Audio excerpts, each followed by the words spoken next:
they'll cut the lights, and she'll start talking, and then it might be. Yeah. Thank you so much. Yeah. Oh, yeah. Then, yeah, this would be great.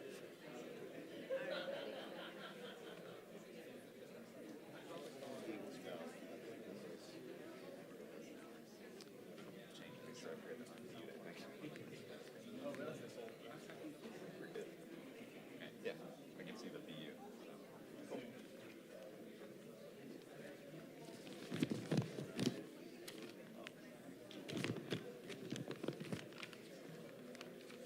Hey everyone, we're going to get things started.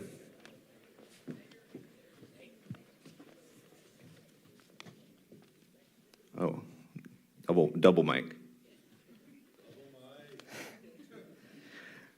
So thank you everyone for joining us here tonight as we start the 2026 New Media Caucus Symposium, Restoration, Regeneration. My name is Nick Bontrager. I'm the president of the New Media Caucus. You heard from me downstairs a little earlier, but I'm here again.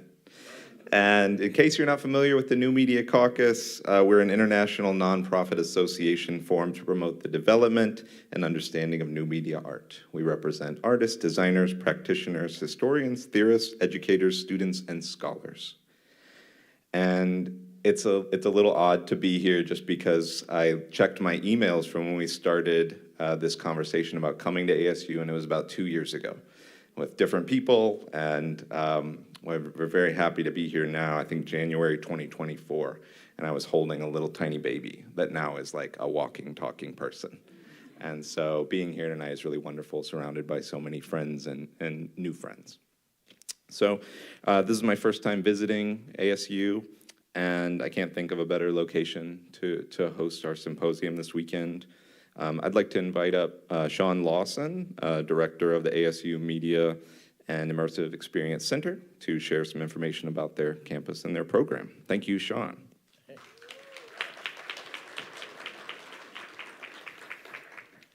All right, how's everybody doing? Not bad, not bad. I don't really have a stand-up act. I'm just here to say hi, say welcome. Thank you for coming to Arizona and the Mix Center here. Thank you, Nick and Dan, for letting us host you. Hopefully this goes well. So far, it seems like it. Big thank you. Say thanks to our tech staff. There are many people running around behind the scenes. Susan, Brian, Paul, Calvin, Melissa, Julia, student workers, everyone who also went home because they don't do tech staff stuff. Anyway, we're here at the Mix Center. Some of you know me, some of you don't. I am the interim director here for interim is who knows how long. If you want to know something about the building, something about ASU, let me know. I will tell you what I know. Could be a little, could be a lot. There are a lot of graduate programs here, and the film school is also here. So if you'd like to know more about those, know what we do here as far as VR, XR, AR. Some of our faculty are also here. I think Weidi Zhang is here somewhere representing design school. Way in the back, up in the left, if you want to know about the design program and immersive experience design, she is here. We also have a master's program in experience reality design in the game school. So if you want to know about those, ask us. We can tell you about them. I don't know. That's enough for me. Other things are more exciting. I think it's back to you, Nick. Thank you, Sean. Dan Fine has been my amazing co-chair for the last 24 months here, and I'd like to invite Dan up as well. So come on down, Dan. Dan Fine. Hi, I get to thank people, so I'll start with you. Thank you for coming. We'd like to thank our incredible sponsors who are generously supporting the symposium. We'd simply be unable to gather here today without them. So we are sponsored by the ASU Mix Center. Give it up.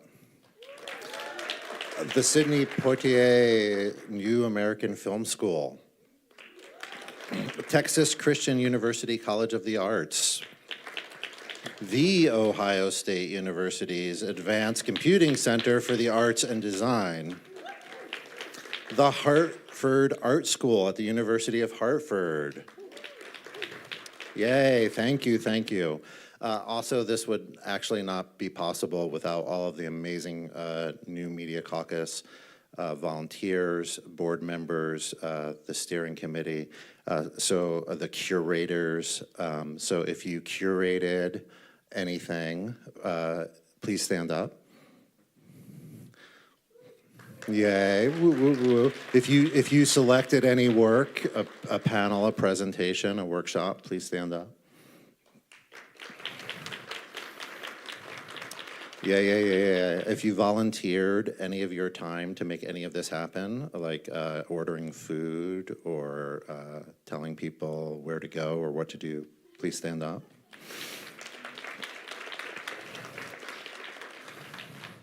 Did I get everybody? I think I got everybody. Amazing. Thank you so much. I have one very big reminder for you, which will also remind you again tomorrow.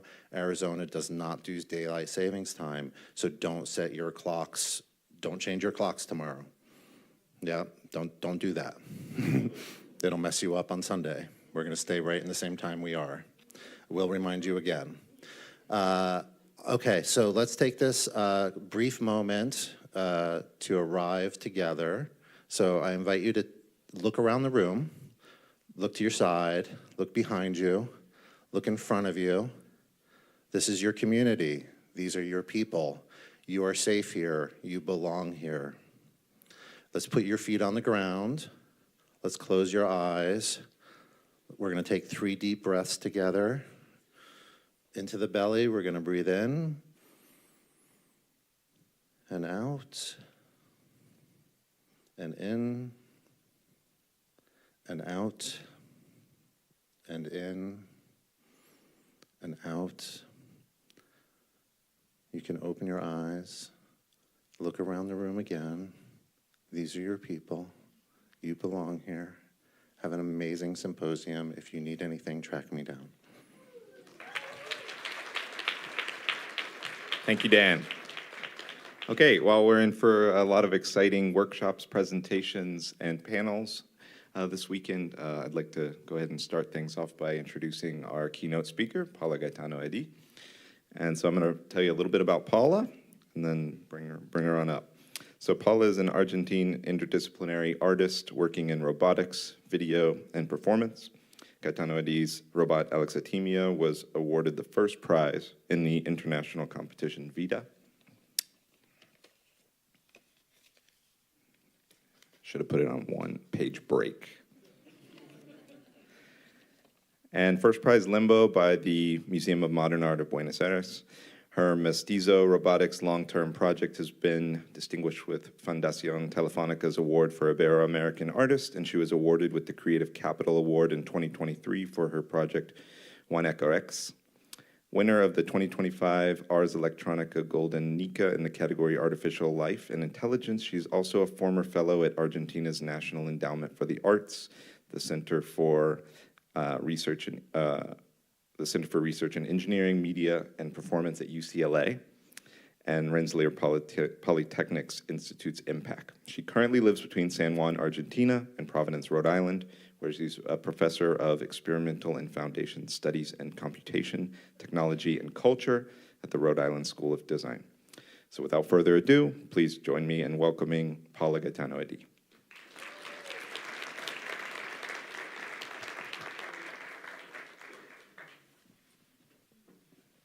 Well, thank you, Nick. Thank you, Dan, for that breathing. I really needed it. I will do that every time now. Well, really, again, I'm going to follow up on some thank you notes here. Thank you, Nick, again, my friend, for inviting me. We met in grad school many years ago, and here we are again. Dan and all the entire new Media Caucus board, thank you, everyone, for being here on a Friday night. I appreciate your time for being here.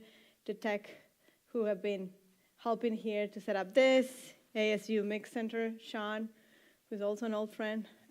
It's great to be here with so many people that I haven't seen in many years, and then encountering in this new place, which makes you feel a little bit more nervous, because when you know people, you get more nervous somehow, right? If you don't know anyone, who cares? You know. Anyway, so let me get started today. I want to share some thoughts, some ideas about my practice I want to share ideas, propositions, maybe on questions that have been guiding my work for the last few years, or my practice of making robots specifically, which may not relate to New Media's Caucus Symposium of the Regeneration, Restoration theme.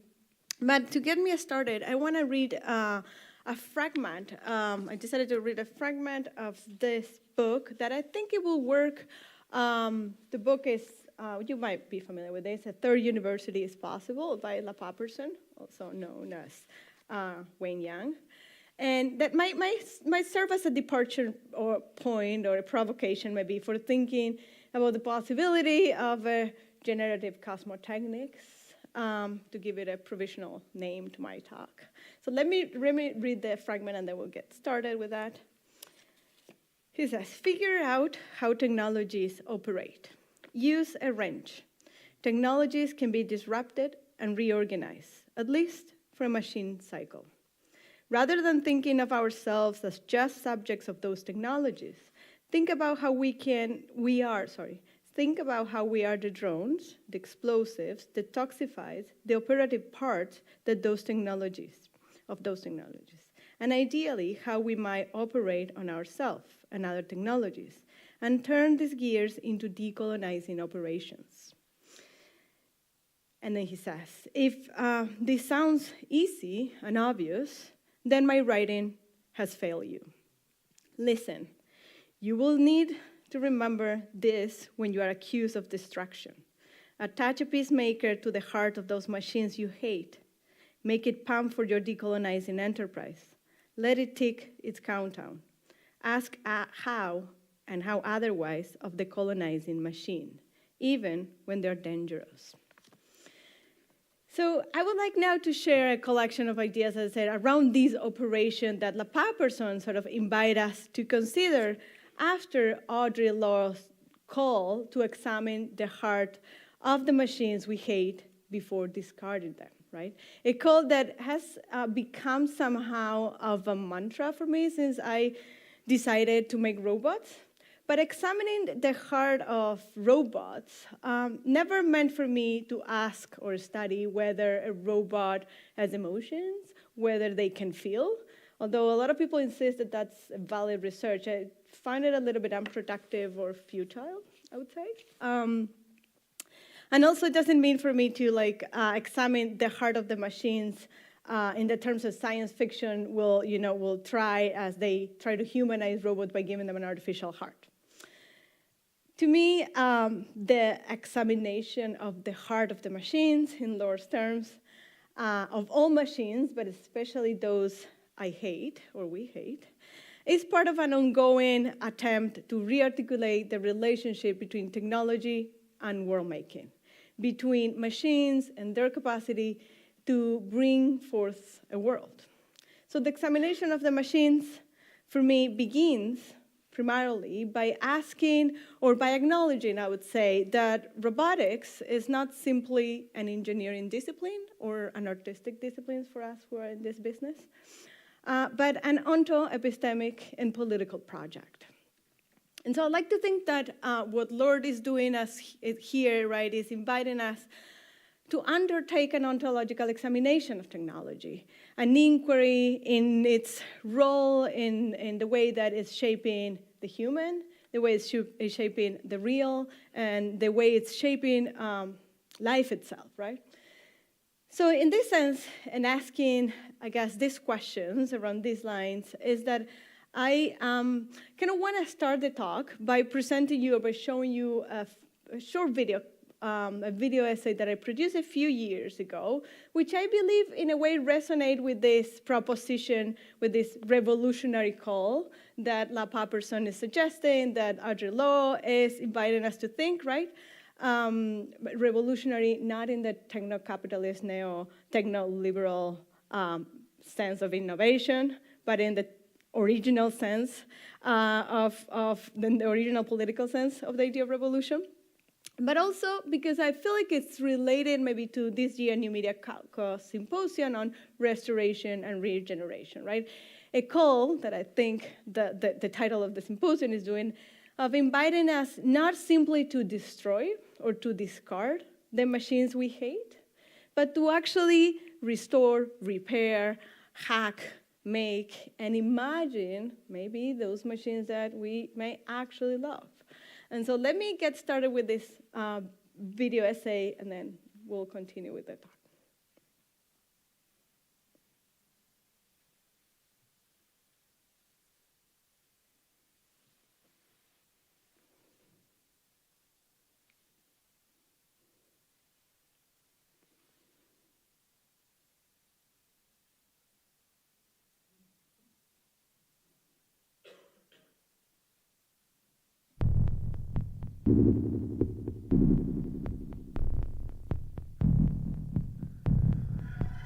Perhaps their apocalyptic fears and anxieties towards a robot uprising and an artificial intelligence takeover is the same old story. Perhaps their worst robocalyptic nightmare, robots effectively taking control of the planet away from humans, is a mere projection of the anxieties and paranoias they have always had towards any kind of uprising or revolt of those they have rendered non-human, less than human, inhuman, infrahuman.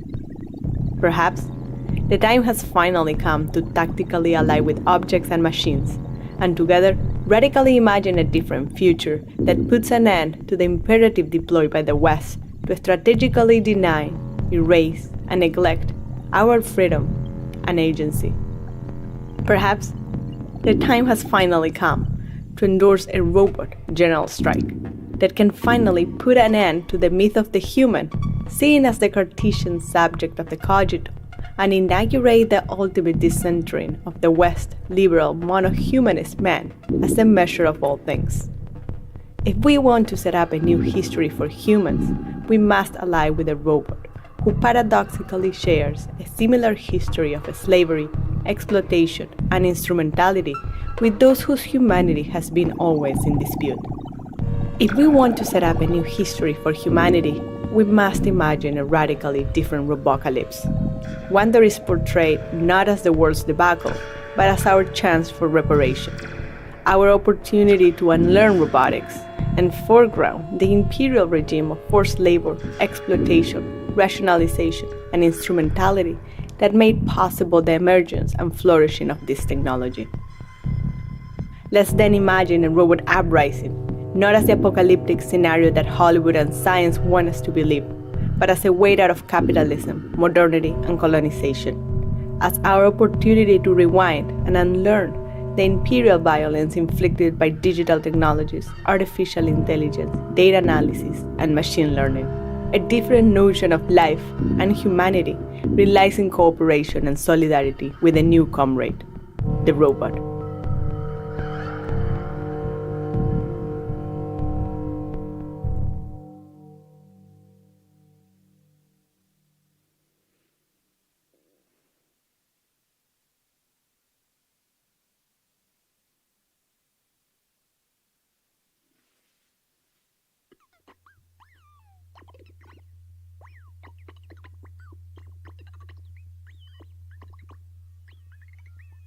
The invention of robotics and AI goes hand in hand with the invention of the human, based on a white man who has placed his capacity for reasoning at the center of the definition of humanity. The quest to digitally mimic human cognition is no more than a reincarnation of this imperial concept of humanity and an updated defense of its universal power. The development of human-like machines makes evidence the scientific models that define and materialize humanness. Robots, at the leading edge of scientific innovation, not only have the power necessary to do the dirty manual labor needed to sustain their inventors' imperial and capitalist system, but they are also trained to mimic human brain power, rendering them much more efficient and productive than those disposable non-human subjects made out of flesh and blood. Truly intelligent beings, so they say. The perfect chimera for a labor system that continuously finds new strategy to reinstitute man at the center of the definition of humanity, reinforcing the racial and colonial logic that maintains social hierarchies and inequality, while also upholding the techno-liberal project that promises revolutionary liberation from labor inequality, dispossession, difference, and exploitation. Our alliance with the robot is not a mere post-human revolution. This is a new insurgency altogether. This is a revolt against Western ontological totalitarianism, a revolt carried out by those who have been historically considered and treated as non-humans or less than humans, and therefore relegated to live a life that is a merely bad replica of human life, a surrogated life at the service of humans and drawing its ideals, fantasies, and utopias from the life of humans. This insurgency is our opportunity to reject man's impulse to design and make technological intelligent beings in their likeness, and according to a rhetoric of progress and innovation that only reproduces the violent racial and patriarchal logic that it claims to resolve. The quest now resides in expanding and reclaiming different notions of life and humanity offered by the possibilities of the artificial. The artificial is our opportunity not only to renegotiate our future, but to reinvent the very conditions of our natural existence today. Imagine robots asking the very basic question of what does it mean to be human, and refusing to work until we return agency and freedom to all humans, to all objects, and to all non-human forms of life. Imagine a robotic mutiny against the instrumental conception of objects and beings in the wake of reestablishing pre-imperial imaginaries and forms of life. Imagine robots reconquering our humanity. Imagine the robot as our ally and companion in the quest to repair the world and to reclaim it.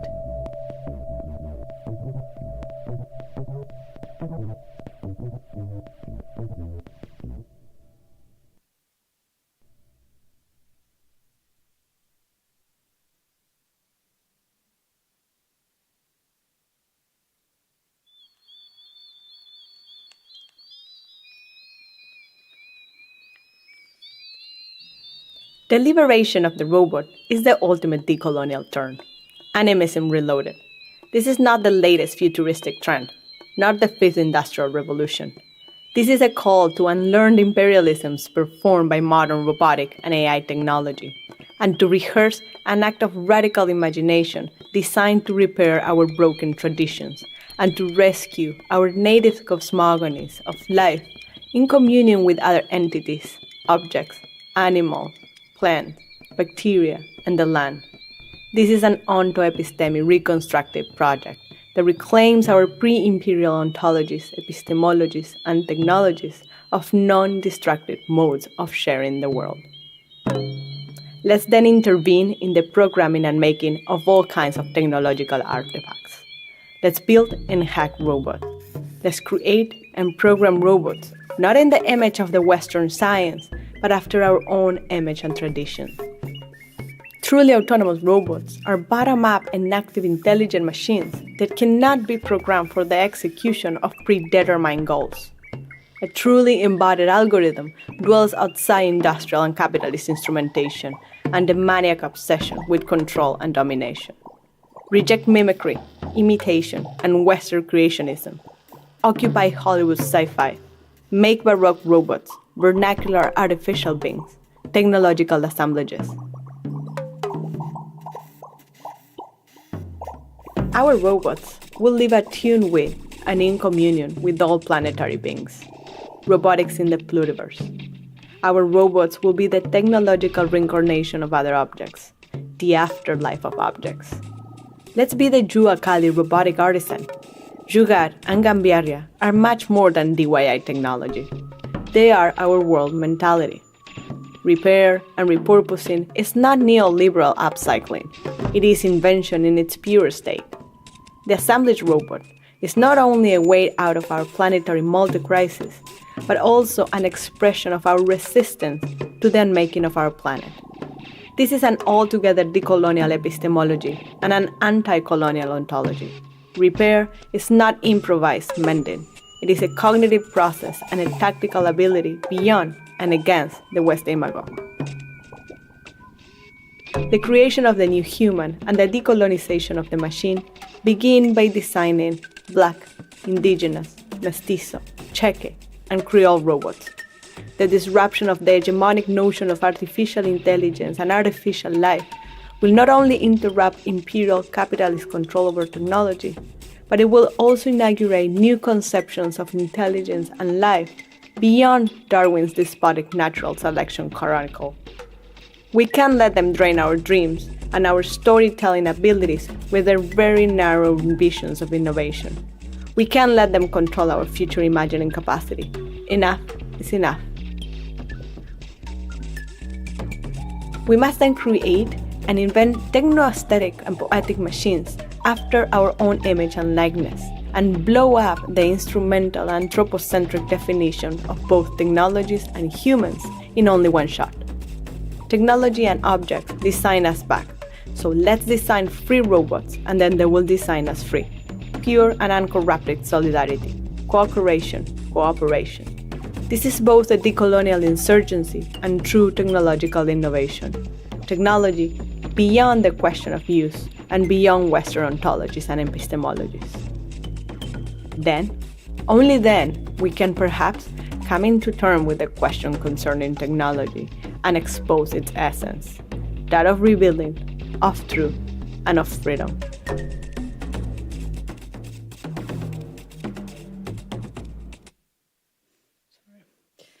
In 1970, well, thank you. It's a little too long, maybe. And I hear myself talking. 1970, the poet and activist Amiri Baraka, also known as the Rhode Jones, published his essay, his text called Technology and Ethos, in the context of Black creation, Black liberation. And in there he said, machines, as Norbert Wiener said, are an extension of their inventor creators. That is not simple once you think. Machines, the entire technology of the West, is just that, the technology of the West. Nothing has to look or function the way it does. The West man's freedom and scientifically got us the expense of the rest of the world's people, and has allowed him to expand his mind and spread his sensibility wherever it goes, and so shape the world and its powerful artifact engines. Political power is also the power to create. And then his essay ends by saying this: check the different morality of the Chinese birthday celebration firecracker and the white boys bomb. Machines have the morality of their inventors. And so I wonder, what is the political power of creating machines and robots?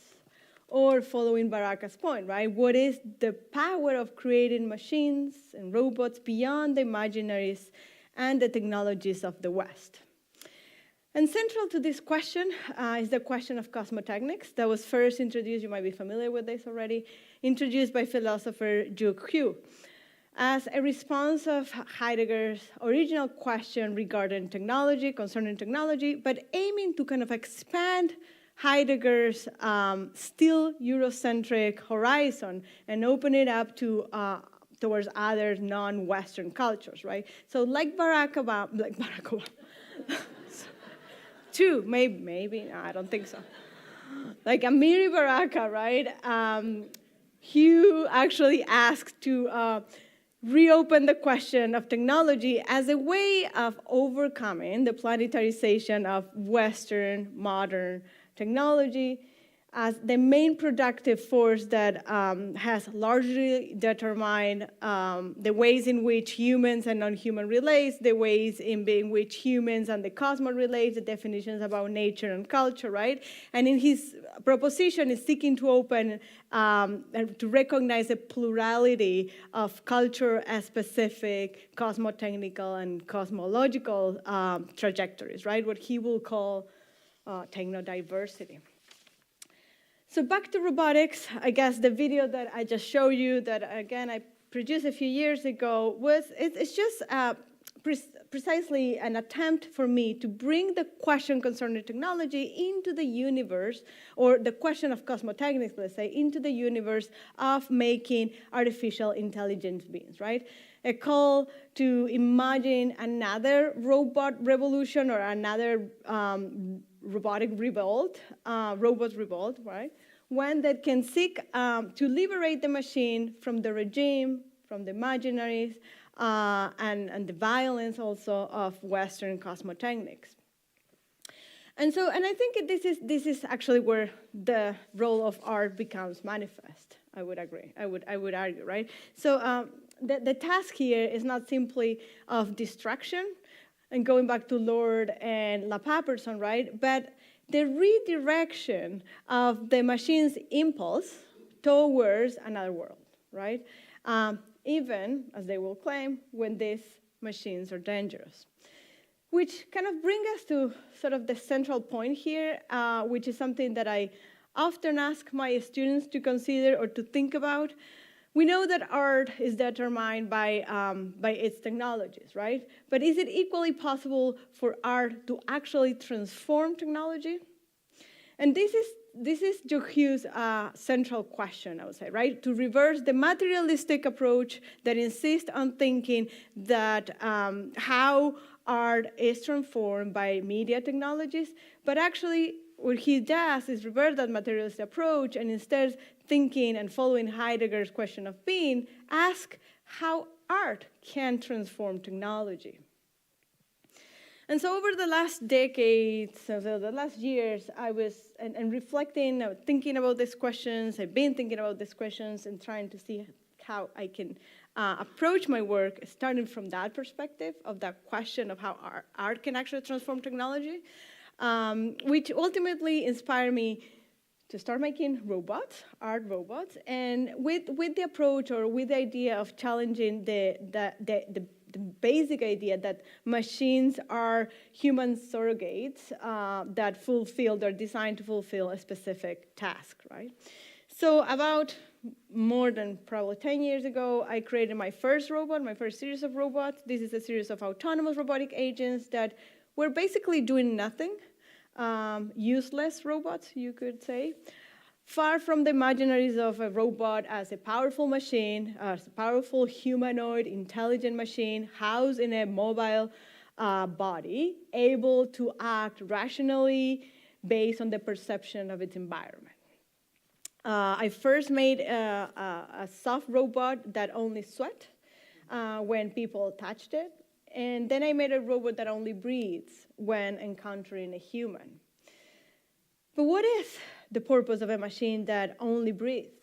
What is the purpose of a machine that only sweats? What kind of knowledge breathing and sweating represent? And what kind of goal, what is the goal, I would ask, of a robot that cannot speak, cannot see, cannot emit any sound, and cannot ambulate? So my intention with this early work was basically to resist the dominant cognitive model of purposive action and decision-making, which seems to drive most of the scientific agendas about robotics and AI. What we can call the rationalist tradition, right? The philosophical and technological tradition that sees humans as mere information processing systems. And so evidently, I would say, I mean, that's kind of like the main thing, but also I was not just trying to question that with my work, but kind of trying to challenge these notions, Western notions, I would say, that agency and intelligence are based on rationality, on autonomy, on intentional action, and those are kind of the key features for what constitute the human. But I was also kind of deliberately saying that life is inseparable, at least with this body of work, right? Inseparable from material specificities of our bodies, right? That our intelligence dwells not only in our minds as abstract symbols, but they are also extended through our bodies, and it operates in relation to others, right? So intelligence being something that is irrevocably relational, embodied, collective, effective. So those ideas kind of translated to a second series of a robot. This one is called Mestizo Robots, or Mestizo Robotics project, which had a similar premise, I would say, in terms of models of interaction and exhibiting non-instrumental behaviors. I would say as a way of confronting imaginaries, the dominant imaginaries of highly intelligent, anthropomorphic, and responsive robots, right? But the Mestizo Robotics project, the Mestizo robots, did something different. And it was, for me, kind of a deliberate action towards unlearning, decolonizing, if you want to use that word, a system of art, of craft, and technologies upon which the modern world has been built, right? And to restore different local histories, designs, and materialities that have been considered useless or have been neglected in the development of robotics and intelligent machines. So the Mestizo robot, for those who are not familiar with the project, is a series of large robots made out of mud and produced in collaboration with different local partners across the Americas. Basically, robots that integrate mechanical and robotics components with different techniques of working with mud. Inspired, I would say, by the creationist myth of the Popol Vuh, of the Maya Quiche people, creationist mythologies, as they narrate the creation of the first man made out of mud, but it was a non-successful creation, I would say. But for me, it was mostly kind of like going back and to imagine a different kind of genealogy for robotics, right? Beyond the usual reference that everyone knows, the golem, the European automata, all coming from a very Judeo, Greco-Christian sort of creationist myth, right? And so how could we think about a different genealogy? Because my argument with this project was that, and the importance of creation and mythology is because the question of the archive seems to be central in this project of imagining robotics otherwise. And so, as the title probably suggests to you, the work draws from the work from the lessons of critical mestizaje and anthropophagia, but not simply to refer to a practice of, of creative making that embodies heterogeneous, hybrid juxtapositions and amalgamations of high and low technologies and practices, but rather for me it was a way of acknowledging the very intricate, the very complicated development of Westernization that began in the 16th century in Latin America with the colonization of Latin America, and a process that I would argue, and we can all argue, persists today with contemporary forms of imperialism and globalization in which modern technologies play a fundamental role.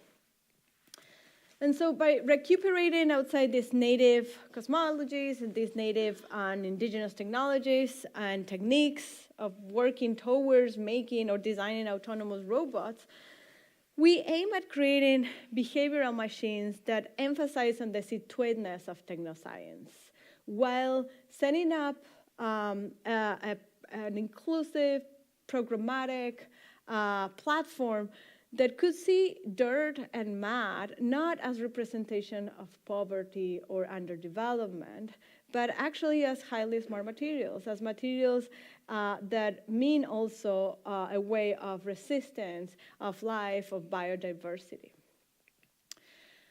And so in this context, working in the Mestizo Robotics and coming back to my opening proposition, the Audre Lorde and the LaPa person, and is that I started to draft this manifesto that you saw in the video as a way of thinking. I mean, I guess the question was what it would look like a robotic revolution if the motivation was not the destruction of humanity, as we are really taught to believe if we watch any film from Hollywood, right? But actually the restoration of life. A robot rebellion that will have nothing to do with the singularity hypothesis or all the apocalyptic sci-fi narratives of robots killing their masters and taking over humanity, but a rebellion that sort of unlearns robotics and AI as a discipline that humanize the machine by dehumanizing the human. and sort of resituating these disciplines alongside other cosmotechnic imaginations, or back to Baraka, our Hugh proposition, alongside pre-Western, post-Western, anti-Western technical imaginations.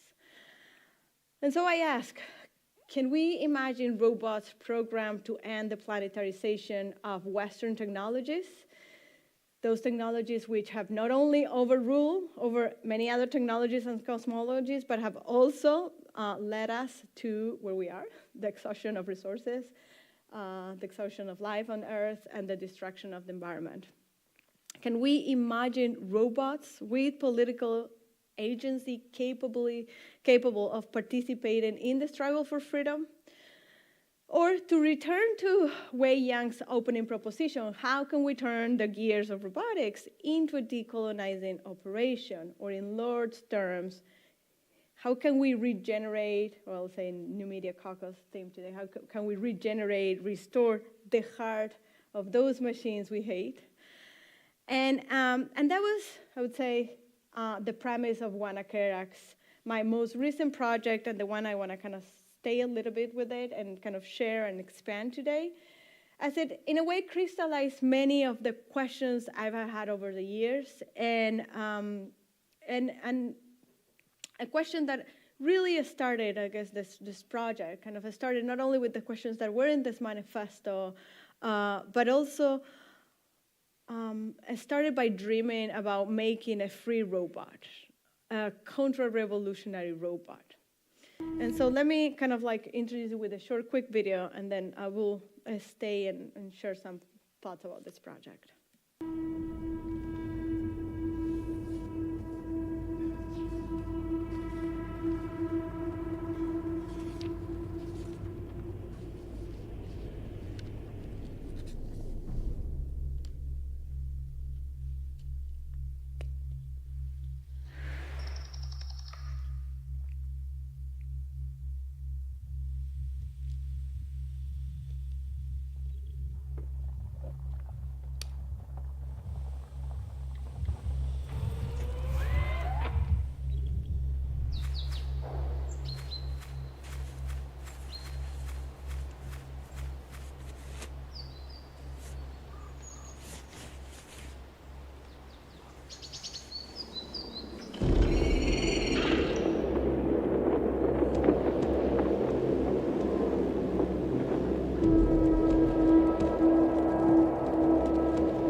So let me put this in context and expand on some ideas around this project.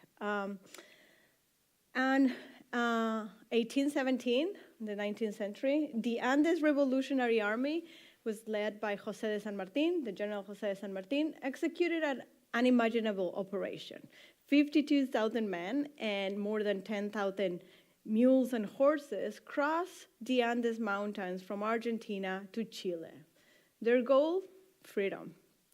About 50% of that army were African slaves. The other half were Chilean exiles and civil men and women from the Cuyo provinces, which included mestizos, vaqueanos, and local indigenous men and women who were the experts in the territory. Reaching about over 4,500 meters, which is about 15,000 feet, I think, and traversing really harsh weather conditions, precipice. The crossing of the Andes became one of the most dramatic chapters in the 19th century struggle for Latin American independence, and a major step devised by José de San Martín to defeat the royalist, the Spaniards, right, the forces that were in the viceroyalty of Peru, which in a way secured once and forever, right, the liberation of South America from a Spanish colony. So that pivotal moment in the history of South American independence, which had the origins in my hometown in Argentina, in the Cuyo region of Argentina, was kind of one of the seeds that originated the Guanaquerx project.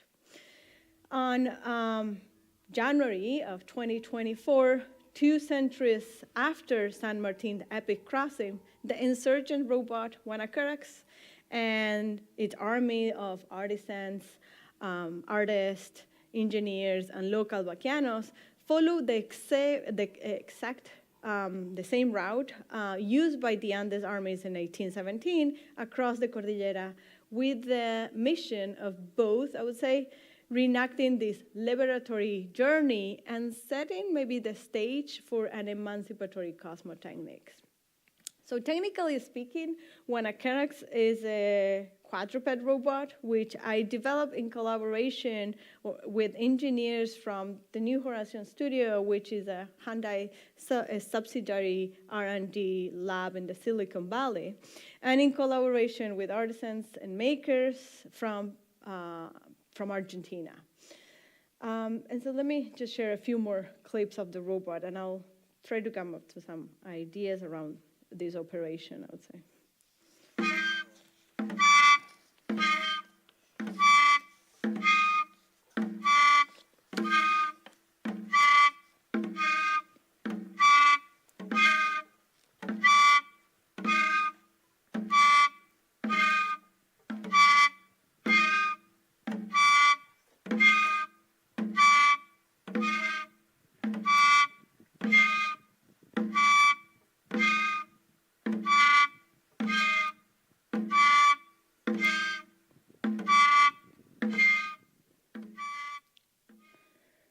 Half guanaco and half robot, or more than that, I would always say, an original Andean machine, a cheque machine perhaps, half part caña coligüe or coligüe cane, which is a local cane dressed with textiles, but also with motors and electronics and computers.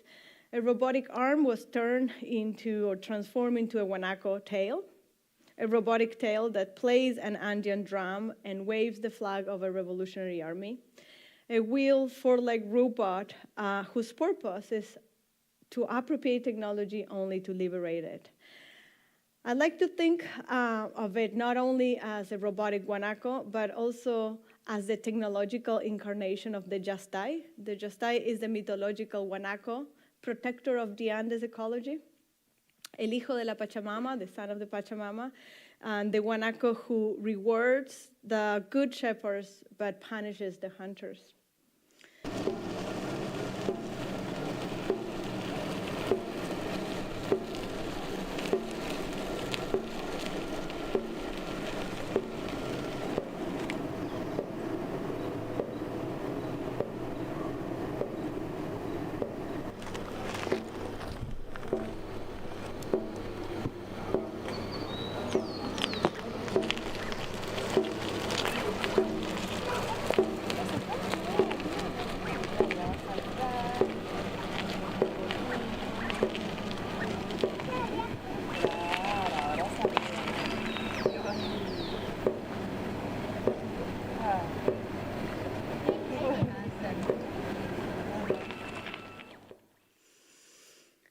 like to think of Guanaquerx not only, again, as a robotic guanaco, but as la forma emancipada y emancipadora de mestizaje, following Bolivian feminist sociologist Silvia Rivera Kushikansky.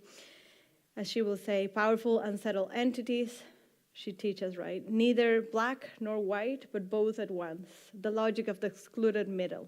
The possibility of being and of inhabiting different worlds at the same time. A way of being that frees us from the temptation to deny ourselves and to reconnect with the Indian grandmothers who live in our blood and to learn from them and to recover knowledge through the landscape, through another relationship with the world, with nature. This is what happens when technology meets the cosmos.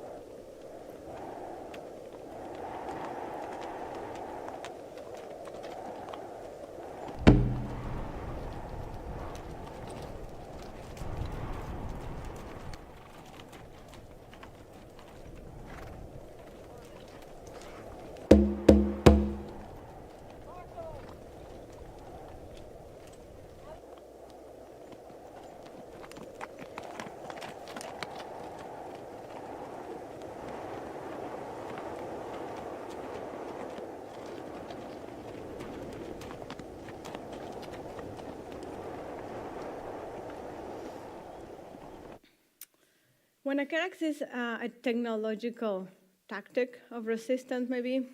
Una máquina sentipensante, which there's no translation for that in English. It's a robotics, is robotics beyond the question of use, beyond efficiency, beyond control, where I would say the pre-modern and the mythological, the vernacular, and the ancestral emerges to subvert the authority of modern technologies and to repair the destructive and defuturing practices of Western robotics. I like to think that Guanaquerx is negatively a moment of interruption, but positively an impulse of the imagination, an instance of collective making, of knowledge transfer, of countless translations, poetic knowledge born in the silence of scientific knowledge, as Aimé Césaire would say.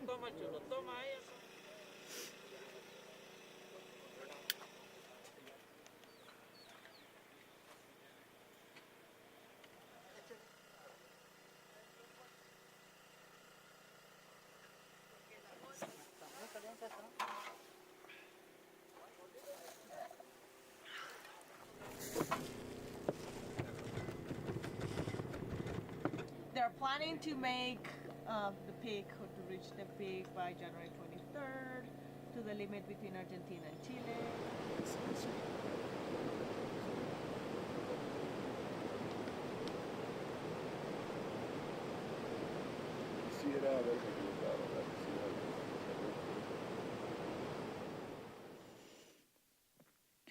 So Guanaquerx Andes expedition, the Andes expedition took 7 days on horseback with journeys of 8 hours average.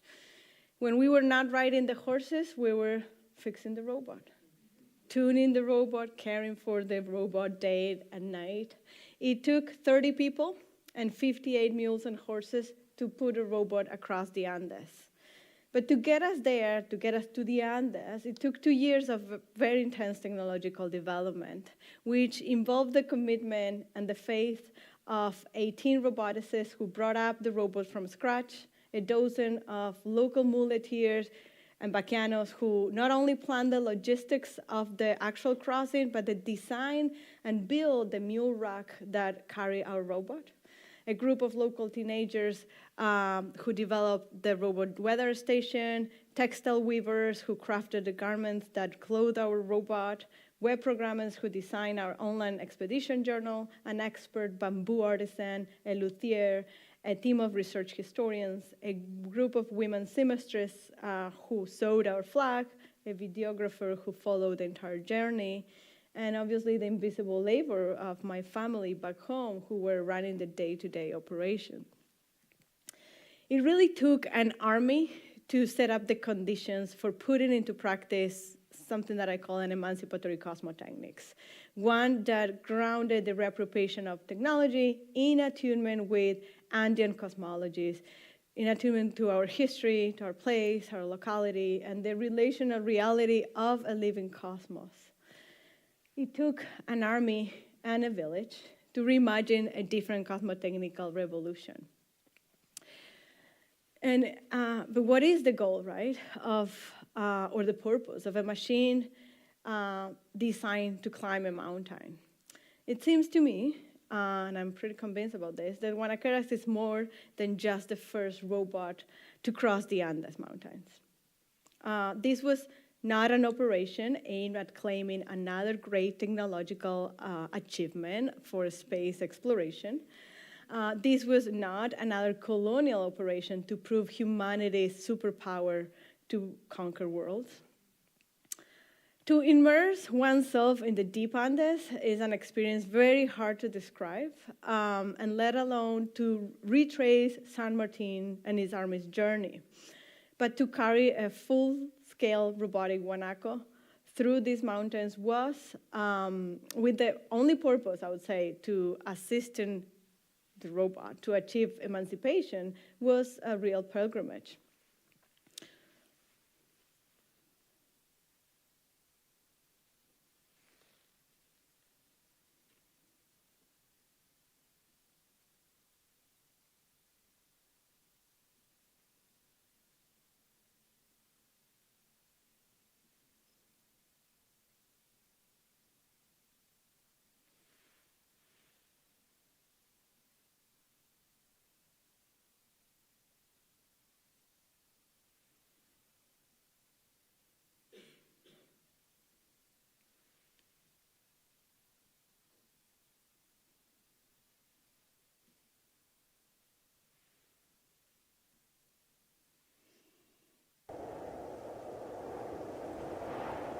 Leyes pluriversales de la robótica. Primera ley. Un robot no hará daño a la Tierra y a los seres que habitan o, por inacción, permitirá que un ser humano los dañe. Segunda ley. Un robot no debe cumplir las órdenes dadas por los seres humanos cuando éstas entrasen en conflicto con la primera ley. Tercera ley. Un robot debe proteger su propia existencia en la medida en que esta existencia no entre en conflicto con la primera o con la segunda ley. Robot insurgente Guanaquerx, Ejército Revolucionario de Liberación Artificial, enero 2024.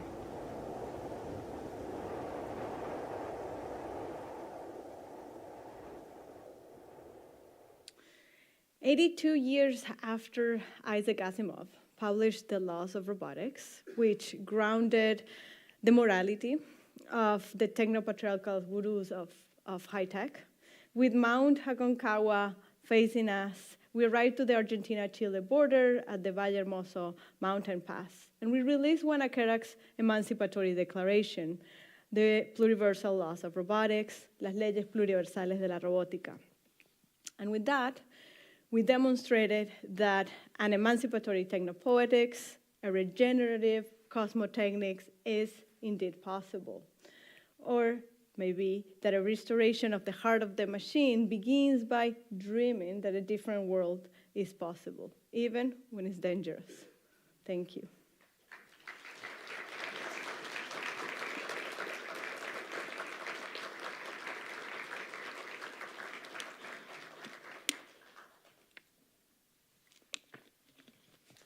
Thank you, Paula. Right on time for questions. Yeah, we have time for a couple of questions, but I just wanted to throw out a couple of reminders first. If I can throw it here. So I sent everybody an email about we're starting early tomorrow morning with a wonderful performance here. So we all have some bagels and coffee, and we can't wait to welcome you back here tomorrow morning. And then we're going to head outside after our Q&A with Paula for screening on the exterior wall on the lawn. And then after that, we'll probably wander down the street for some drinks or food. The couple places that Taylor Hokanson has called ahead and selected and let them know we're hungry and thirsty are 12 West Brewing, just down the street, Phantom Fox, and Maine Burger. So I think if you're hungry or thirsty, those are places that are just a block or two away where we might drift over there. So with that being said, we've got time for a couple questions, and just raise your hand, flag me down. I can run a mic over for you. Oh, yeah, thanks. We also have treats on treats on treats.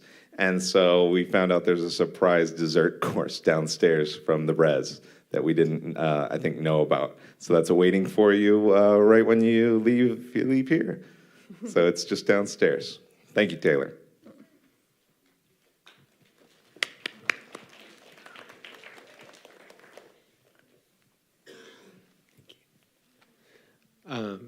So thank you very much for the talk. It's been a long time since I've been at a conference, but particularly one where it doesn't feel like a bunch of people just sort of talking out their ass, for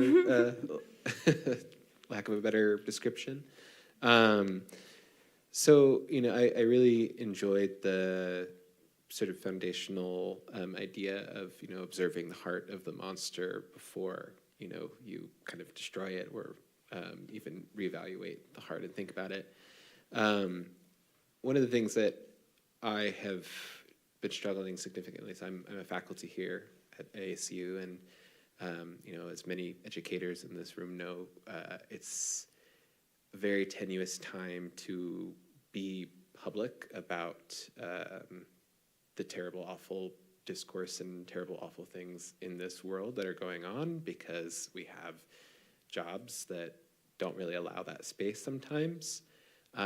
So one of the things I was kind of thinking about this entire talk was, what do we do when we're faced with a monster that doesn't have a heart, right? How do we engage with that question of the heartless monster that we don't really have an ability to look at and reflect on their heart? What sort of response maybe do we have in that case? That's a question for you all.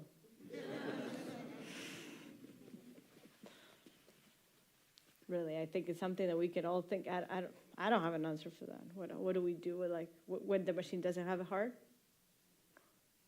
That's what, like, machine in a not in a literal way as machine, but the monster. That's how we call it, right?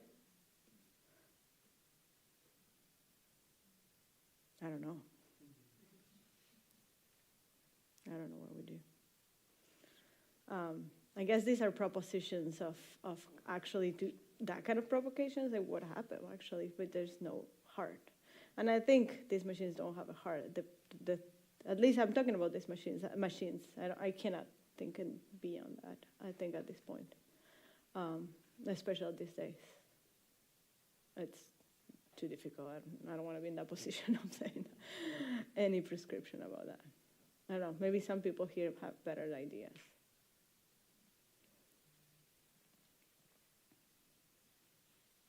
Sorry, that's a no answer, a really bad answer.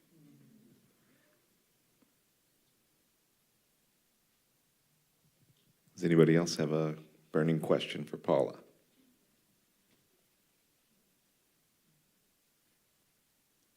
There. Sorry. Oh, can I pass this to you so everybody can hear? Sorry. Oh, wow, you came so fast. That was really fast. Hi. So I'll try to make this brief. Thank you so much. When I think about the kind of Western colonial technological model, I think a lot about energy extraction to make the technologies possible. And I would like to know more about different modalities of sustainability with the energy that goes into maybe some of the robots, and how that might come into play as a decolonial framework. Well, I think you're addressing a really central question there. which is one of the questions that I've been sitting with and trying to think about how you operate some of these machines, without reinforcing that. I don't know. I mean, at this point, I think that's an unresolved question. I think it's part of the question but I'm okay with the unresolved questions about works. I don't think the work resolves all of those questions. I actually think pose some questions. I mean, actually makes us think more than those questions and the contradiction within the work, which I see it as productive. I don't see it, I mean, I don't pretend this to be a right question or the way to do it. It's more about like, okay, let's sit with that question. Let's question this actually. And see, technologically speaking, how we could actually do it. And I would say in these projects, the conception of, in particular, it was on the horse precisely because of that. Precisely because we have very little, we didn't want to use, we didn't have ways to charge batteries or whatever, so, and I think to me, the project became that at the end. It was running 2 seconds and the rest was on a horse. And that's what we need to take out of this. That the crossing, but I think that was a big discussion with the engineers. They understood it at the end, but at the beginning it was like, no, we cannot do it. I was like, you haven't been there. And I showed them videos and it's like, look at this, and it's impossible. It's like, you don't know that we have mules. You don't know that we can do that. And so to me it was a way of like actually talking about the failure of that, but not the impossibility of doing it. So to me, and that's where the work to me exists, between that imagine something and actually make it possible, but doesn't mean in the terms that the technology defines, So we are thinking of a robot in a very particular way, like in the imaginaries that we have about robots. This still is a robot, has all the technology, and crossed the Andes. The fact that it didn't do a walk-in is a whole different conversation. I never said it was walking. And that was my claim with the engineer. When did I say it will be walking? But to me, it was very important it was not a drone, for example. Because then it would be, okay, flying robot, which is easy to cross the Andes, I guess, with a flying robot. But the fact that it's a 4-leg, to me was, I had certain things I wouldn't give up. One was that it had to be real size. And it had to be 4-leg to actually prove that it's impossible to do it. Because I knew it was impossible. I think that description is like what makes it so poetic, is this kind of impossibility, but it happens anyway. And all the human labor that gets put in, and animal labor that gets put into completing the journey that is like techno-poetry. Yeah, and I think that's a main idea of this project, and I think that's what I like about going back to the heart of the machine. And we know they don't have heart, but we still are gonna investigate that. We're still gonna face it. We're still gonna stay with the idea that acknowledging that this is gonna happen, I'm gonna resist, and and I'm gonna actually look for that. But maybe not in the terms that you would imagine, which in this case, is like, oh, what is a heart means emotion? Do machines will ever express emotion? Who cares? They're never gonna do it. What does it mean to really look into the heart of the machines? To me, it's actually, that's what I said at the beginning, is thinking that machines generate a world, are ontological in that sense. And so that's why it's an examination, it's a study, it's an inquiry. Starting with the premise that I know that they don't have a heart, but I'm going to insist on that. And I think that's kind of that was Guanaquerx at the end. These 2 years of insisting that we could do it, that there was a way to do it, and that we will put the first robot across the Andes, but it was not done in their terms. It was done in our terms, in my town terms, and with the people, so there was a little bit of that, which was 2 years of fight. but the sense of accomplishment, I think, it's greater because of what it takes. And thanks for that question. I think we've got time for one more question. Oh.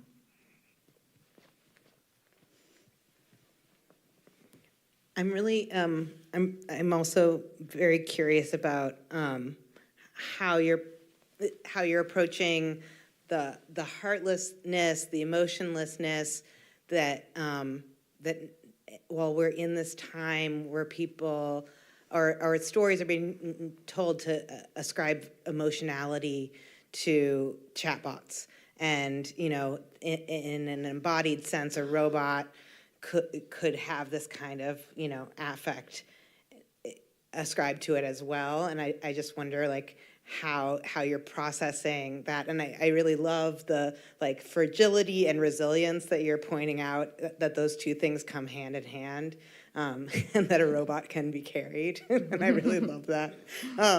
And I wonder, in that sense, how do you approach the increasing use of language that we find emotional?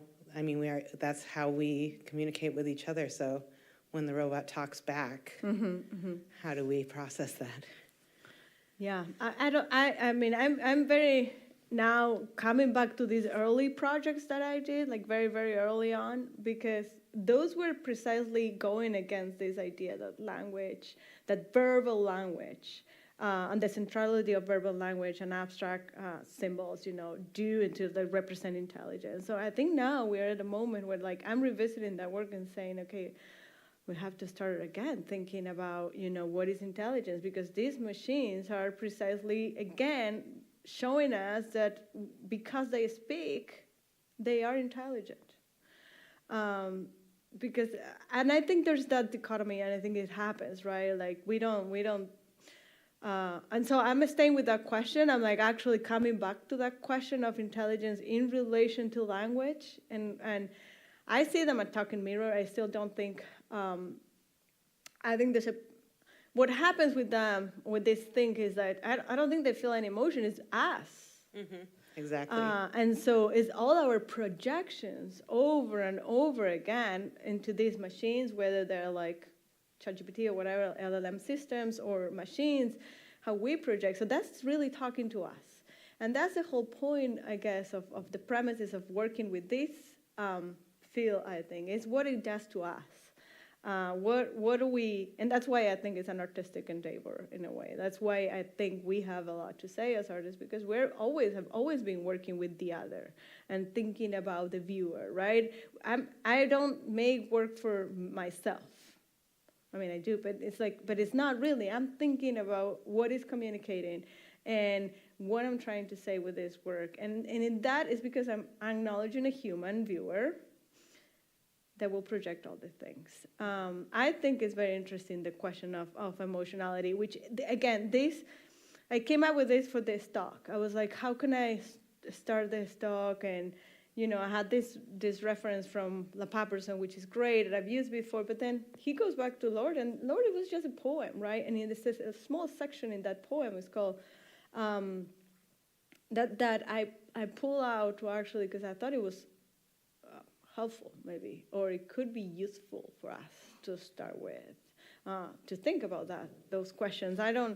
They're unresolved, but I think what Lord always does, right? Invite us to think in different ways about who would think about technology with her. But that's the kind of work that poetry also does. Yeah, I mean, I didn't need the robot to talk to feel bad for the robot who had the guy with the hockey stick and the box continually moving. Yes. I was just like, you know what I'm going to do with that hockey stick, dude? Back off. Exactly. Let him pick up the box. Yeah. Exactly. We feel so much, and I think that we feel empathy for these objects that have been, because I think there is a kind of relationship, which is in the manifesto, right, of how we relate to this with the oppressed. And I think not everyone, the oppressors never relate with the oppressed, obviously. But there is a certain sense of oppression in these machines, and for those that understand what is oppression, there is a sense of empathy there, you know, which, again, is on us. It's not on the machine. They probably are not aware of that. But I think it's very productive. When we start thinking of the machines in those terms, I see them as productive. I'm not sure to change the entire discipline of engineering, but at least to make art. Thank you. All right, let's give it another round of applause for Paula. Thank you, Paula. Thank you, everyone. Thank you. Okay, so now we get to get our dessert course that you've been waiting for. And then please join me outside where we can celebrate some amazing video artists and keep bumping up our screen time numbers. Got to keep those numbers up. And so we're going to go outside, and I'll meet you out there. Okay, thank you.